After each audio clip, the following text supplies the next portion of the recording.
Nous sommes à présent avec l'un des hommes les plus prisés de cette rencontre. Heureusement, il s'agit de Kémy Séba, le dirigeant de Urgence panafricaniste. On le sait, grand militant anti-impérialiste. Aujourd'hui, on le retrouve ici à Sochi. Kémy, alors je ne sais pas s'il faut te tutoyer ou vous voyez, de toutes les façons. Alors, tu fais partie des invités de marque, je le dis ainsi, de cette rencontre, ce premier sommet Russie-Afrique. Déjà, tes impressions?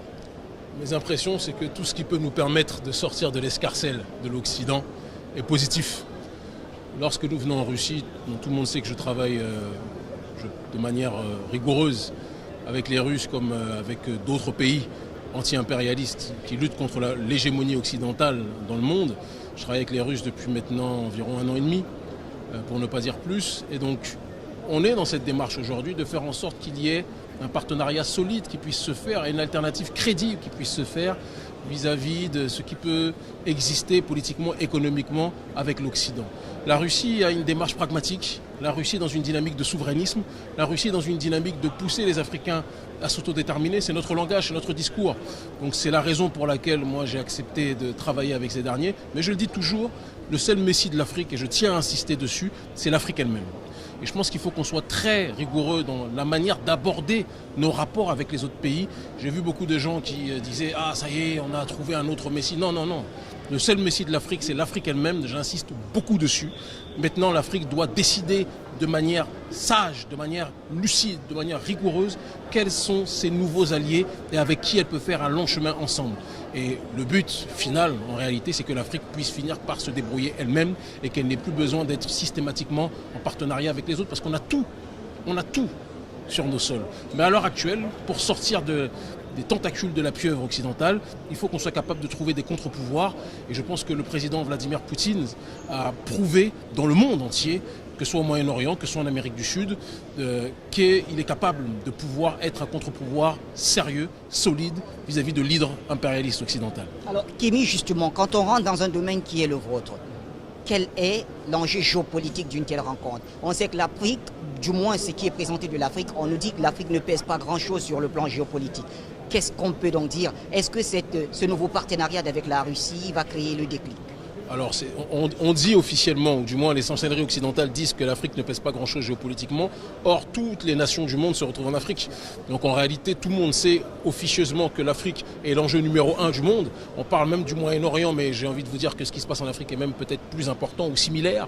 Simplement, les Occidentaux, les oligarques occidentaux ont développé la méthodologie de la guerre sous proxy, ce qui fait qu'on a l'impression qu'on se tue les uns les autres, alors qu'en réalité, chacun est sponsorisé par telle entité occidentale contre telle entité occidentale et ils se battent. Nous, notre démarche, c'est l'autodétermination. Nous partons du principe, en nous inscrivant dans le paradigme historique, que l'Union soviétique, avant sous Khrouchtchev, a été capable de soutenir les mouvements d'autodétermination africains, même si ceux-ci ont été stoppés dans leur processus par l'effondrement du mur de Berlin et par le néocolonialisme qui, plus que jamais, a surgi. Mais aujourd'hui, Poutine a compris qu'il y a des mouvements qui résistent et donc il est dans cette démarche de soutenir tous les mouvements souverainistes dans le monde. Donc il n'y a pas de tabou, il n'y a pas de secret dessus. Et nous, géopolitiquement, j'ai envie de vous dire que ce sommet est bon pour le grand public, mais la réalité des connexions géostratégiques avec la Russie se fait ailleurs. Elle se fait en dehors de Sourov.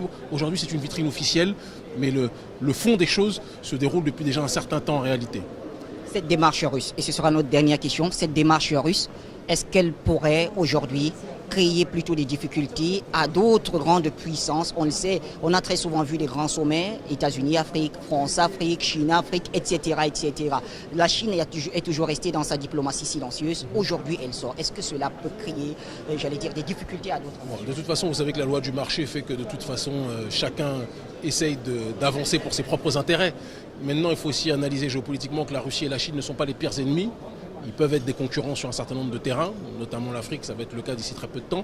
Mais il y a la dynamique aussi du monde multipolaire dont parle mon camarade et ami, l'intellectuel russe, conseiller des autorités russes, Alexandre Dugin, excusez-moi, et qui parle de cette nécessité que, dans cette volonté de briser l'hégémonie d'un seul bloc, que chacun puisse être capable de se donner la main pour avancer. Donc la Russie et la Chine sont concurrents sur certains aspects, mais ils ont aussi des intérêts convergents sur un certain nombre de points, et ils préféreront favoriser les uns et les autres que favoriser l'Occident, c'est évident. Maintenant, le plus important, c'est que nous soyons capables de tirer notre épingle du jeu dessus, en comprenant qu'en politique, il n'y a pas d'amis, il n'y a que des intérêts.